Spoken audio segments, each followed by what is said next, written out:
BJP के चिंतन शिविर का आज दूसरा दिन है और प्रदेश प्रभारी डी पुरंदेश्वरी संबोधित कर रही हैं। केवल कहते ही नहीं बल्कि मानती भी हैं कि सबके साथ ही सबके विकास हो सकता है और हम ट्राइबल्स के विकास चाहते हैं।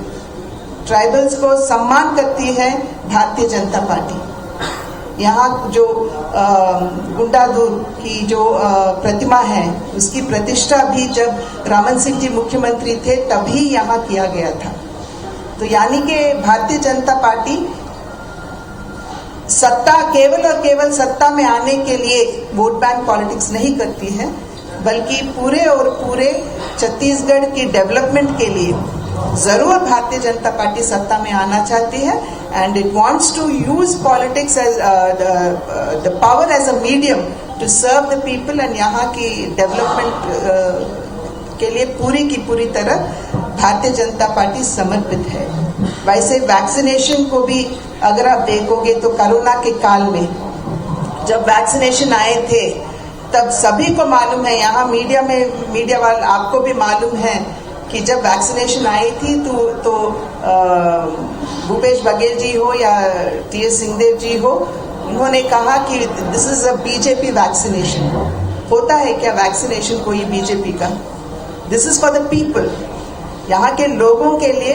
केंद्र सरकार ने जब वैक्सीनेशन की कमी थी तब पूरी की पूरी तरह यहाँ के जो कंपनीज होते हैं उनको अपनी सपोर्ट देते हुए यहाँ की भारतवासियों की सुरक्षा के लिए उन्होंने वैक्सीनेशन जल्द वैक्सीनेशन ऐसा नहीं होता कि आप you wave a magic wand and vaccination आ जाते हैं हवा से।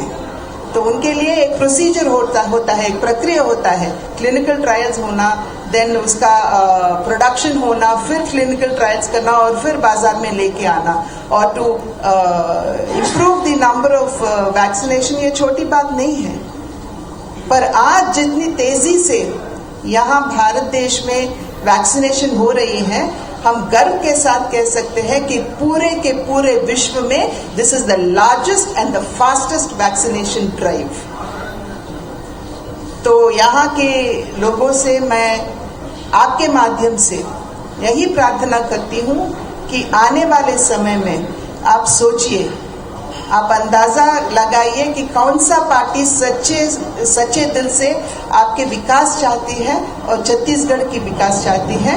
ये आप समझकर लोग जरूर सोचेंगे और आने वाले समय में हमको आशीर्वाद देंगे, यही विश्वास है हमारा। धन्यवाद। अरे रमन सिंह जी को भी बोलने दीजिए। जल्दी क्या है मित्रों, आज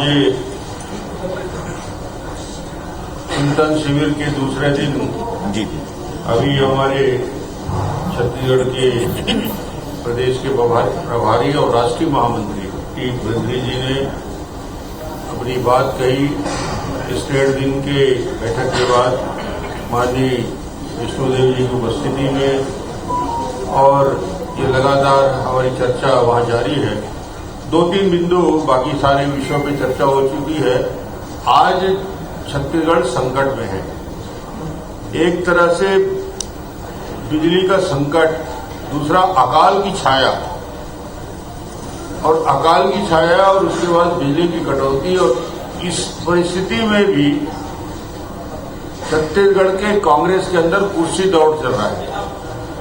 मैडम कब विसिल बजाएंगी और कब कुर्सी में बैठा जाएगा, और ये अनिश्चितता की स्थिति में छत्तीसगढ़ के जनता न केवल परेशान है बल्कि अनिर्णय की स्थिति में बैठे हुए हैं। और ये कांग्रेस की लड़ाई की पराकाष्ठा सत्ता के लिए कहां तक जा सकते हैं, ये अब लक्षण दिखने लगे कि आपस में कैसे स्पष्ट रेखा खींच गई है। जो नारे लग रहे थे वो चुनौती देने वाले थे। नारे छत्तीसगढ़ के जब एयरपोर्ट में आए भूपेश जी तो नारे लग रहे थे कि छत्तीसगढ़ अड़ा है और भूपेश के साथ खड़ा है। तो किसको चुनौती दे रहे हैं? छत्तीसगढ़ किसके लिए अड़ा है? और 50